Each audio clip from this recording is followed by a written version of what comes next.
People who do buy that mini product, when I then offer them my main product, 12% of them will go on and buy that main product. 52% of people who take the course then go and transition into the membership. We had about a 35% conversion there. Some feedback I get often from people is they say, you were describing exactly me, the things that I didn't think anyone else did. It's like those little truth moments that makes them feel really seen. And then, like you were saying, if they feel recognized, they just automatically trust you more to have a solution. A lot of the time, the reason people tell me they're going to move over is because they want to stay with their cohort, their community, their friends that they've made. People want transformation, ease and connection. You have to sell that. Hello and welcome to the Art of Selling Online Courses. We're here to share winning strategies and secret hacks from top performers in the online course industry. My name's John Ainsworth and today's guest is Kate B. Now, Kate is the founder of the Sober School. It's a coaching platform that helps women stop drinking and start living without shame, without labels, without deprivation. A former BBC journalist and certified life coach, Kate now empowers women across the globe to navigate alcohol-free living with confidence and joy. Her flagship program, Getting Unstuck, has supported more than 4,000 women to transform their relationship with alcohol. Today, we're going to be talking about Kate's business, how she's grown it, why no one really wants to buy an online course and what you should focus on instead, how she's built an amazing community, and why she hires her students. Kate, welcome to the show. Thank you. Thank you for having me. It's a pleasure to be here. So talk us through just a little bit more detail, like who is it that you're helping with your courses? Yeah. My typical student is a woman in her mid-50s. She's smart, she's educated, she probably drank a lot at university and then drank to cope with motherhood. And now she's in this midlife crush where she still has kids at home, but she's got aging parents and quite a responsible job. Alcohol has always been the thing that's helped her cope. Only now it seems to be causing more problems than it's worth. And she just, that sounds tough. It is a really tough place to be. And I think because her life is nothing like the cliched stereotype of an alcoholic, she just doesn't know if she's got a problem and what to do about it. Okay. How did you start this?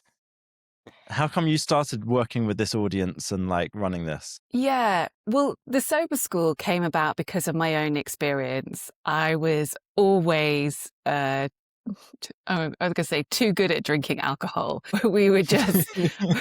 I've got this nailed. I am on it. Yeah. Like, right from the word go, I was always the person who drank too much at a party, never just stopped at one or two drinks.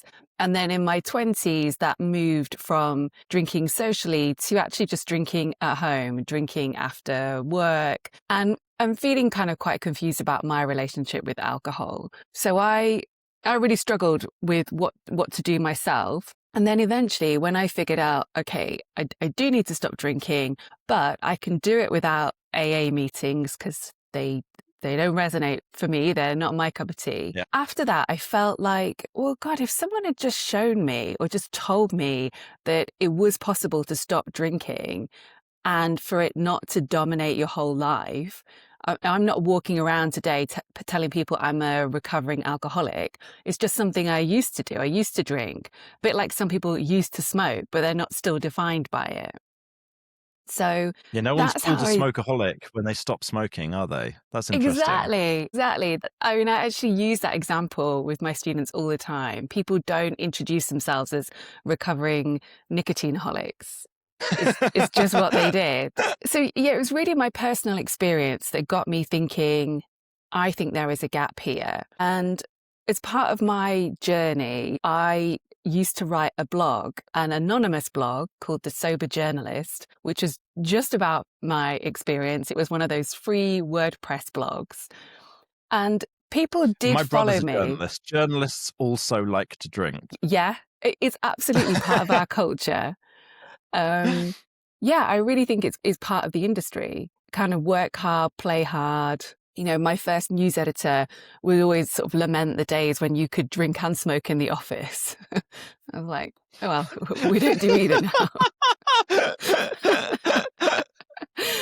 Um, so yeah, I guess all of that is a long-winded way of saying I eventually realized through writing this anonymous blog that I wasn't the only person out there feeling this way. And I had imagined when I'd started that I would be working with other people just like me, you stopping around the age of 30.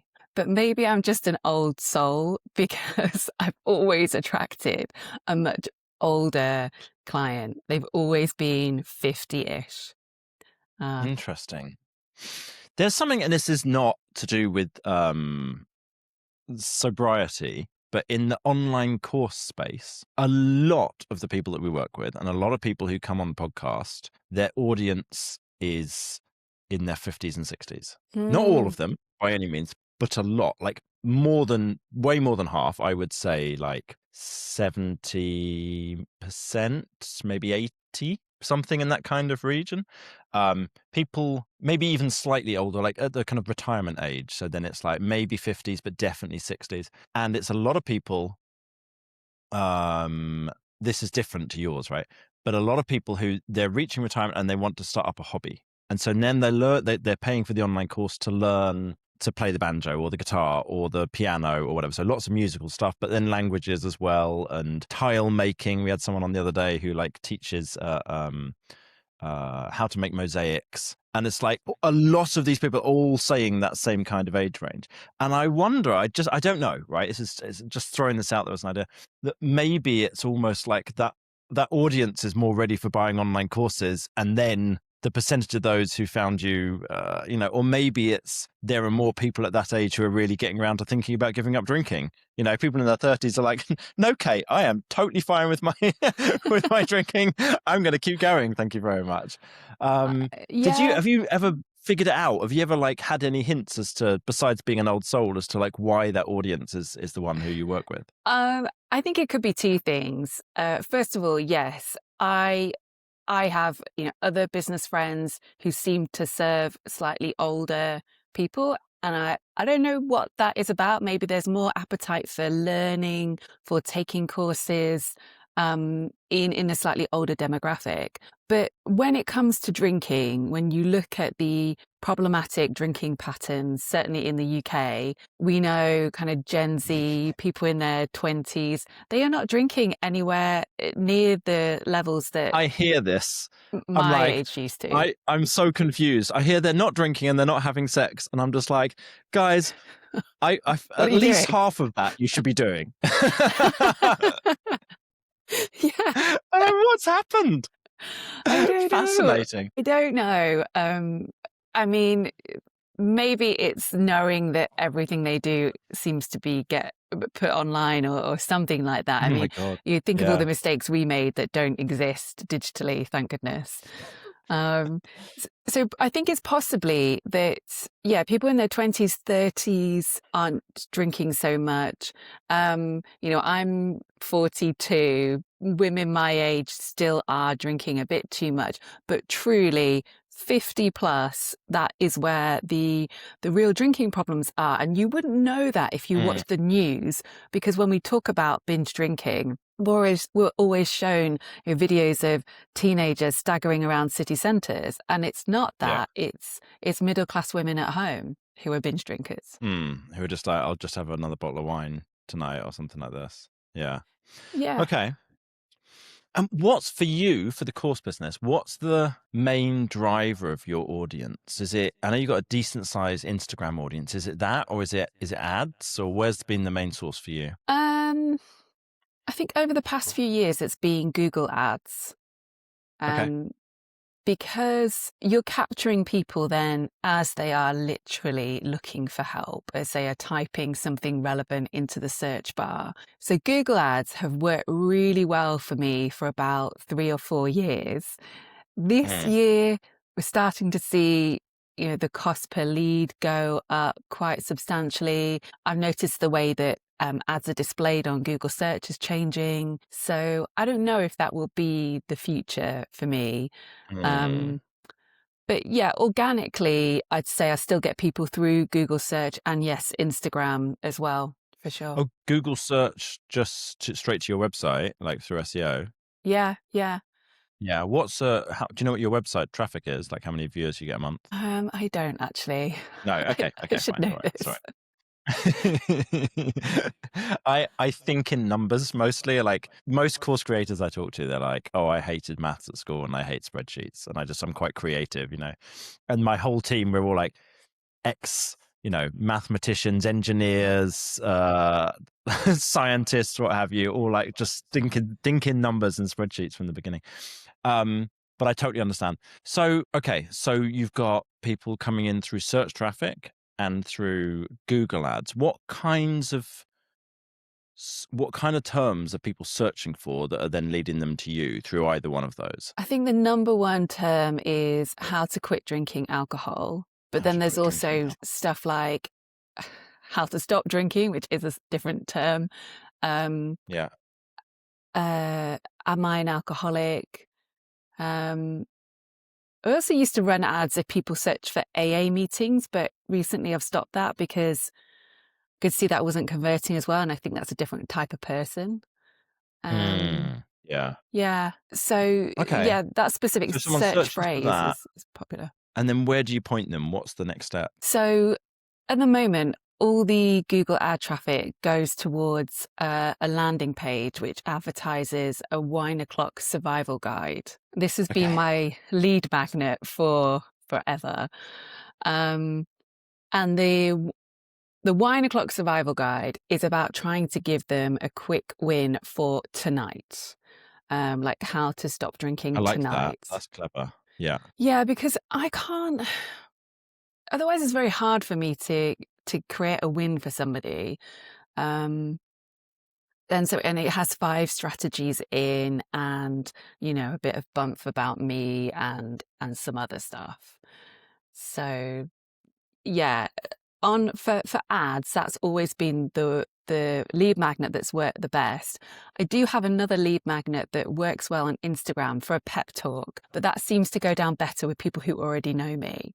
And if they are Okay. thinking about drinking, they might download this pep talk to like not drink that night. Nice. Okay. This is really clever. I like this. So it's like, because part of the idea, the philosophy with lead magnets is you want something that's useful but incomplete. So people are like, oh, that's great. That really helped me, but I still need more. So you don't want to be trying to solve the whole problem. Well, this is just solving tonight.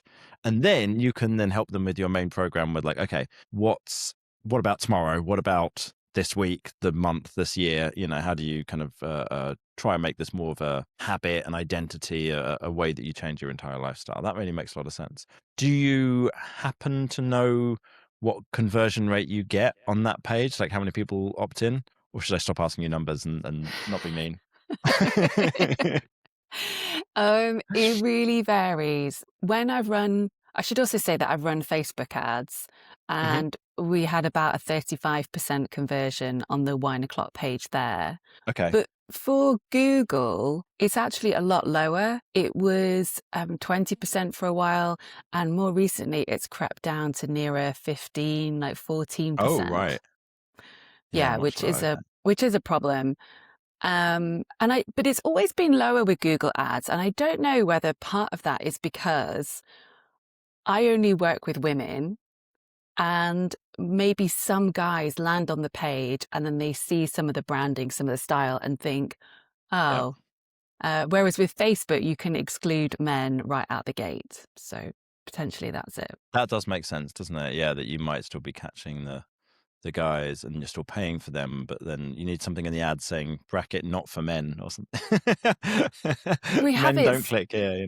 Yeah, we have like ladies, how to quit drinking. But I don't know Okay. what it is with you guys. Maybe you don't read. They still click on it. Just not that bright, What can you do? Um, okay. So people sign up there for that lead magnet, ideally, and then what happens next? So at the moment, what we're doing is on the thank you page, the thank you page says like, great, your wine o'clock survival guide is going to be in your inbox in 2 minutes. But like in the meantime, hey, here's something else that you might like. And that something else is a 7-day mini product called the Sober Reset. And the promise with that is, well, actually, the page makes quite a few promises because I'm trying to pull in someone, my potential avatar who is right at the start of her journey, who doesn't really want to stop drinking, even though that's what she's searching for. She wants some kind of reset, maybe something that keeps moderation on the table or just drinking less. And she's probably got lots of hang-ups about the fact that she's hanging out on the Sober School website anyway. So this product is actually like a little kind of package to try and help her feel better and feel clearer. And and that's what I'm trying to get her to buy. Because what I found is that people who do buy that mini product, when I then offer them my main product, they convert, like 12% of them will go on and buy that main product, which is higher than a sort of typical cold lead just coming into my world. Absolutely. 12% of those people is fantastic. So you kind of, if you can get someone, or you can get the kind of person who will buy this, or you get someone to buy this, whichever way around it is, you've got a high percentage of them who will buy the main product afterwards. Okay, that's great.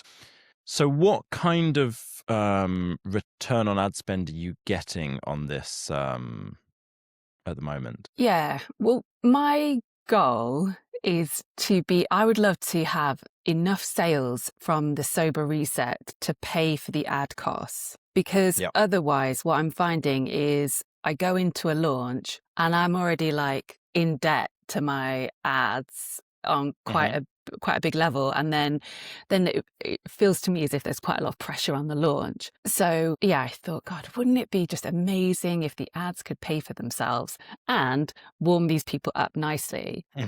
In October, for a few weeks, I really thought I'd nailed it. I was, putting £400 into Facebook ads and getting £400 back in sales. But in November and this month, things have gone a bit sort of wonky again, and I'm probably getting about, for every pound I put in, I get 50p back. In what time frame? That's straight away, I guess, isn't it? That 50p back.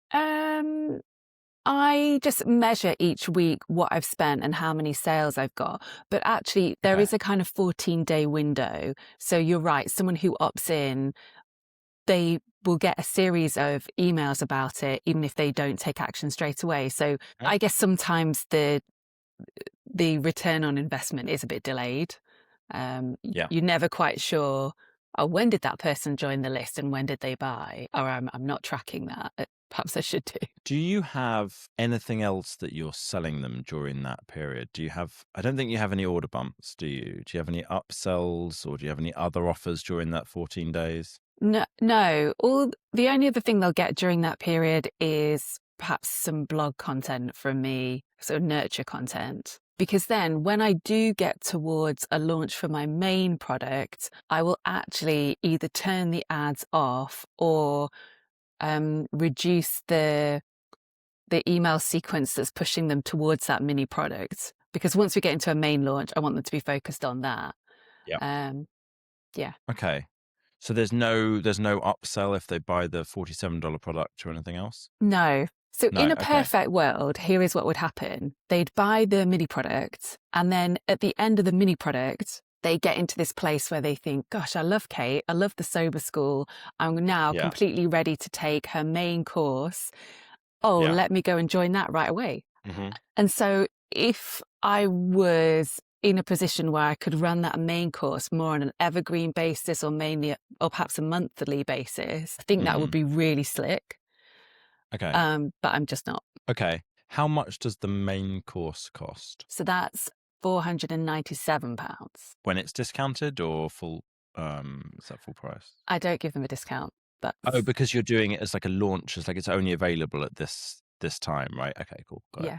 Yeah. And do you sell anything else? Do you have any other courses, any other programs, any other support? I do have a back-end membership, but that's only available to people once they've bought the 497 program. Got it. So if you're thinking about those mini course people, they are in a little bit of limbo, I suppose. Yeah. So I've got the solution in terms of a structure of this is what you do in exactly your situation to make this work. The bit that you might have then uncertainty with or tell me it won't work is because it doesn't fit with your product ladder at the moment. But the standard way of solving this problem, and it's very standard, this is exactly how like all course creators who are running ads successfully solve this problem, is to have other things that people can buy. So 3 places. One is to have an order bump of something that goes with that the mini course. A second one is to have an upsell straight away afterwards to something maybe a little bit bigger. And the third one is at the end of to have your welcome sequence be only partly promoting that $47 guide. But if someone has signed up to it, then transition to promoting something else that's more expensive, something around the 99 to 199 kind of price range. If you had products that fitted in there, and I know that, I don't know your audience, I don't know the transition between one product to another and how you might make that and what that would be.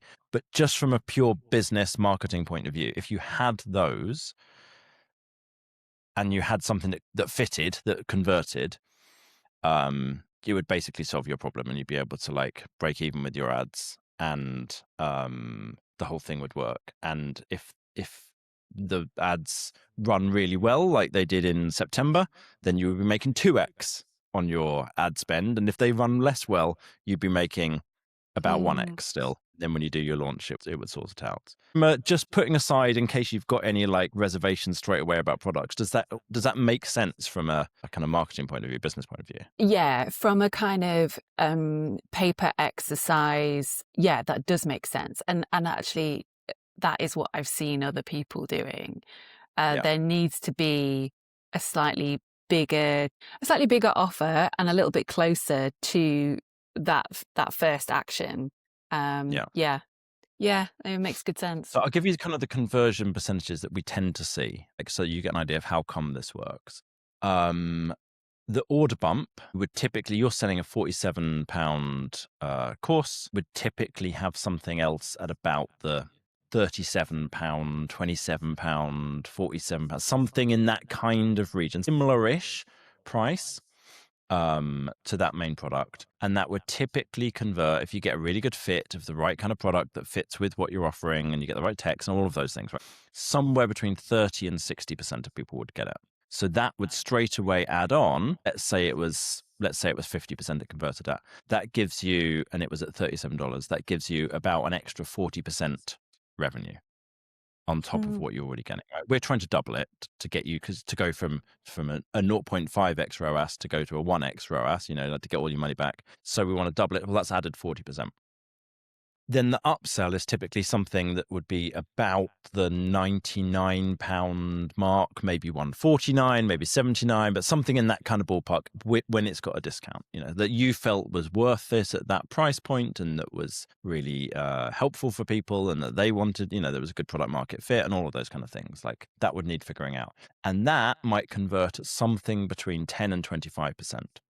So if that's now twice the price of your original offer, but only converting at 20%, then you're looking at another 40%. So you're now at 80% extra revenue. If you then had a welcome sequence that was really, really good quality welcome sequence, got people to buy into your brand, everyone's like, yeah, Kate's my woman, this is fantastic, I want the full program, whatever, then you would have an upsell to something else around the kind of $199 mark-ish. That might also, if possible, if there are other products that could fit in these places that also had an order bump and an upsell and what have you. And then that might convert at something in the kind of 5% region. And between all of those, you're now looking at basically, you've kind of filled in that gap. You're making, within 2 weeks, you're making all of your money back. Now, I don't know your audience. I don't know what those products could be. But what I do know is that almost all course creators who tell me, no, there's nothing else that I could put in there, we eventually find something. So I would like to just imbue you with the possibility of like, even if your instinct is, no, John, that's not possible, that actually, yes, that is possible. Even though you don't necessarily know, even if you don't know what that is, just so that you don't start with a closed mind and go, that's lovely, but that's not going to work for me. If you start with the idea of like, how could that work for me? Then it becomes possible to figure it out. And then you can start looking at, well, what's anybody else doing and how do they make it work? And what kind of products have they got? And, oh, I never thought of that. Oh, I wonder if I could do something. And that's now you've got the possibility of creating something that actually it works for you, it works for your audience, it works for ads. It's like everyone's a winner, you know. What's your emotional reaction to that? Are you feeling closed up, or are you feeling hopeful, or how does that make you feel? Yeah, I mean, I absolutely understand the logic of it, of what you're saying. Yeah. I think a lot of the time I feel a bit of a tension between the kind of marketer side of my brain and Mm-hmm. the coach and Yeah. this is what I know from 10 years of doing this really helps these women. This is what I want them to experience. I guess a little like a sticking point for me that I would have to think about is I know that ultimately eh, there aren't many small products that I can offer people because the work we do, and I say we, 'cause it's like me and a small team, the work we do at the Sober School is transformational because we're working with people for a bit longer to like really challenge their Yeah. thinking. And so with my smaller products, an issue I've always had is like, well, what can I do for them? And the Mm-hmm. Sober Reset, the £47 product, I've really felt challenged with that. Like, what can I offer for £47? So perhaps that's Yeah. where I need to spend more time, is thinking about what can I offer that isn't the full shebang, but still Yeah. delivers change. Yeah, what I would love is, as a minimum, if we finish this conversation with you going from what can I offer for 40, like at that kind of price point, to changing that question to, what can I offer at that price point? And if you just can make that change, right, from like feeling frustrated about it to feeling like curious about it, then I think on its own you'll be able to get there. Right. I think there's more. Okay. Like I'm gonna connect you with Josip after this, who's like our head of funnel strategy. He's a wizard at this stuff.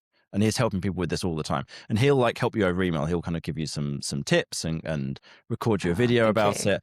As we've got lead magnet, if anybody listening who is interested in this, who's like, oh, I want to do an order bump. We've got something called the order bump blueprint. You can get that from datadrivenmarketing.co/resources. And that's got some ideas in there, I believe, on order bumps. And I think if you go to datadrivenmarketing.co/ it's either order bump or order dash bump. I'm just checking it now.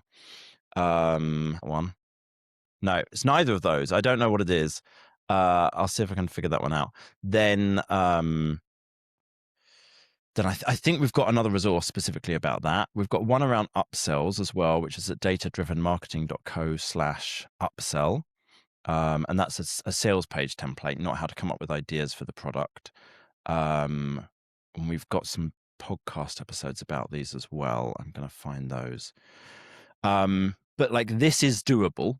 Like this is one of our jobs, right? When we're helping course creators with this, is like what have you ever sold that could fit here? What could you sell? What other products have people had? So I want, as you're listening to this, dear listener, I want you to take hope in the fact that this is doable. If you are in the same place as Kate, where she's trying to figure out like, just what could work there, what makes sense.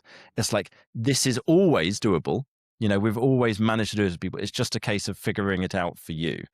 Podcast episodes as well for Order Bump. So episode 181 is a really good one about order bumps. And episode 183 is a good one about upsells as well. Okay, Kate, I want to jump back into some of the stuff that I know you're running really well about the way that you're running your business. Can you talk to me about this? I'm going to quote you back to you here, right? And I want you to just kind of talk us through this. You said, I don't believe anyone wants to buy an online course. You might think your course is amazing, but to someone else, getting through your 100 modules is just another thing on their to-do list. And in this world of AI and ChatGPT, information isn't that important anymore. People want transformation, ease, and connection. You have to sell that. I 100% agree with you. I think this is fantastic. I think you said it very eloquently. Your journalism background comes through fantastically. Can you talk us through that? Like, how did you come to this conclusion? I came to it because I definitely made that mistake of thinking, oh my God, I've just got to talk about my course and how many modules it has and where it lives and what you get and what time the calls are, because all of that I have put so much effort into thinking about and planning. Yeah. So that seems very interesting to me. But I quickly realized no one cares. They just don't care. And actually, when you think about, like, I think about my personal experience of nowadays, my biggest struggle all the time is I want to learn stuff, but I can't really be bothered to learn it. Like, I buy books and I only read half of them. I buy courses and I don't do them. So in order for me to complete on something, I have to be very invested in the transformation. And I think when people are invested in that transformation, it's probably because they're either in a place of real pain, so they're trying to move away from pain, or they're being drawn to the pleasure because they perceive that there's, something really good waiting for them. And with my people, it's a little bit of both, but probably mainly pain, to be honest. They just don't want to be where they are anymore. So I think focusing on that and what a difference it's going to make and how they're going to feel, that is more powerful than the practical stuff of what you get. Yeah. One of the things that we do on sales pages, that I see almost nobody, I mean, like professional copywriters know to do this, but like very few course creators think to do it. It's not in the teachable template or, whatever someone's using. There's two sections. One is pain, agitation, solution. And so this is where what we do is we start with the pain that the audience is feeling, that the potential customer is feeling. Because if they don't believe that we understand their pain, then why on earth would they believe that we have the solution to it? But on the flip side, if they believe that we understand their pain, if we're able to describe it more accurately, more concisely than they can themselves, then they will automatically think that we've got the solution even before we've actually presented whatever that solution is. So that's like the first step. That's the pain section. Then the agitation section is somebody actually, this problem that they have, in your case, they're drinking too much, it is causing more problems in their life than they can probably see, and in ways that they struggle maybe to think about because they can't see the wood for the trees. So you can see it because you've talked to 4,000 people, right, that you've helped through your courses. But they can't necessarily see it. So when you bring that up, it makes them feel like, oh my God, you're right. I really need to solve this problem. Like this, I've not just got this problem, I've got this problem that is then causing all these knock-on issues in my whole life. And then you talk about the solution. And now they're like, oh, you're right, I need this. So that's one section of a sales page. And then another one that's very powerful. We learned this from a copywriter who was doing some training for Deadline Funnel, if you know that software, that they had this guy come in and do this training. I forget his name now. I wish I could give him proper attribution. But he talked about future casting. And the idea of this is to show somebody what their life can be like. Now, when you talk about benefits, and most people don't talk about benefits enough, but when you talk about benefits, it's not necessarily bringing to life what their life is going to be like in a few months' time or in 6 months' time, whatever. So that's what we're trying to do in this section, is show them this is potential future you. If you get this, this is how your life could be. And you know that. You actually know it because you've seen clients go through, buy the course, change their life, and it be different now. And that comes up in testimonials and it comes up in the benefits. But having a section that is just about that really helps someone to see this is the transformation. This is where I actually could be after I do the work of that 100 modules, or ideally less than 100, modules of kind of going through all of this. I think that's awesome that you think about it in that way. For you, how does it affect what you do in selling or delivering your course? I think it's about being really specific, because some feedback I get often from people is they say, you were describing exactly me, the things that I didn't think anyone else did. So that might be something like worrying about how many empties are in the recycling bin and whether the neighbours have noticed. Well, that makes it vivid, doesn't it? Yeah. Yeah. Or worrying that their partner has noticed that there is a bottle of wine in one of the cupboards, And because sometimes like my typical client does hide a lot of her drinking. So she might be cooking with like one glass out on the counter, but have one glass that's also like tucked away somewhere else. And she'd be so mortified if someone else realized that, or that she topped her glass up and not topped anyone else's up. It's like those little truth moments that makes them feel really seen. And then, like you were saying, if they feel recognized, then I think they just automatically trust you more to have a solution. And it's also about you painting what life is like now and how whole and like full your life can be without alcohol. I love that. I love how you're doing that, how you talk about it. One of the things that you do really well is that you created an excellent community, right? You've created a really good community around this. How have you done that? Because I get the vibe from what you're saying as to like how you psychologically think about it, but like practically then how have you converted that into having that great community? Yeah. So I think community is a really big part of what I do, because for the women I coach, they are coming in feeling very lonely, very ashamed. And this has been very much a private sort of solo journey. And they truly cannot believe that there are other women out there like them who are successful at work and have got these perfect looking lives, but are drinking this much. Like they just don't believe it. But what is really powerful for them is to go through my course as a cohort. So they're all getting the same lesson at the same time. They are answering some kind of similar prompt, and they are seeing other people sharing their stories, their experiences, their answers. And we use a platform called Mighty Networks, which is what I have found to be the closest to Facebook, but not Facebook. Because again, I mean, I don't like Facebook myself, and my people really don't like it. They are so worried about being caught out. Or what if they went on Facebook and they posted in the wrong place, and then all their Facebook friends saw what they were posting, you know? And with, I don't want to sound like an ambassador for Mighty Networks. There's plenty of problems No, with that's Mighty. fine. We've had Gina from Mighty Networks on the podcast before. So if anyone wants to hear Gina who started Mighty Networks, she's at episode 87. But so carry on, go for it. If you love it, tell people about it. I do love it. I mean, it's not a perfect platform by any means, but I have just found their app is really good. And that seems to be what clicks for my people when they realize, wow, like I've got this app here. And if I have a question or I'm struggling, I can just type into it and someone is going to see that. And whether it's a student from the community who might reply, or me or one of my coaches, they know they're kind of going to be looked after. And that's really, really special for them.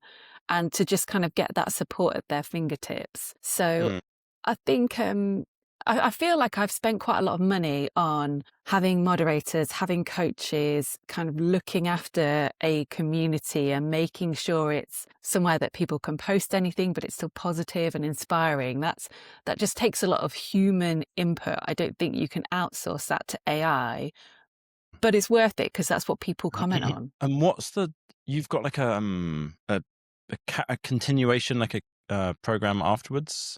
How much do people pay you for that? So I have a membership program. It's called the Stay Sober Club, because my front end, the Getting Unstuck course is very much, hey, come take a break with me for 6 weeks and let's see how it goes. But the Stay Sober Club is like mentally that next stage. Oh yeah, I do want to continue. This has been good. And they can pay either £35 a month or $350 for the year. And I have I think it's a good conversion. So I have something like 52% of people who take the course then go and transition into the membership. Yeah, that is a good conversion. You are correct. That's really good, yeah. Yeah. But a lot of the time, the reason people tell me they're going to move over is because they want to stay with their cohort, their community, their friends that they've made. I'm like, what about me? What about all the amazing things I've just taught you? Hey! Aren't I fabulous? Wait a minute. Yeah. Well, that's fine. No. That's good. Well, that's awesome. And then do people stick around there a long time? Yeah, I can't remember what the numbers are, but So I have some people who will only stay for a couple of months. Other Yeah. people will stay for maybe 6, 9 months. But I have some members in there who are like 3 or 4 years sober, but they hang Mm. around because they like the vibe of the community, being with women who get it. And yeah, I don't know, maybe my next product should be something for people in longer term sobriety. I don't know, but I haven't got around to Mm. that yet. Yeah. If people are interested, and not necessarily that the listeners of this podcast are necessarily the right fit, but if people want to go just check you out, where can they go? Thank you. The best place to find me is probably at thesoberschool.com. That's my website. But I am Yeah. also on social media. I'm on everything at the Sober School. So Perfect. come So find the me. Sober School, or at the Sober School on Instagram or wherever else online. Yeah. Amazing, Kate. This was wonderful. I love this conversation. I think what you've done is fantastic, and obviously helping a lot of people. So something you can really be proud of. Hey, Thank you. um, thank you so much for coming on. And if anyone listening wants to go check out the podcast episodes that I mentioned, then hopefully those will be useful as well. Let's call it. Let's end it there. That was wonderful. Thank you.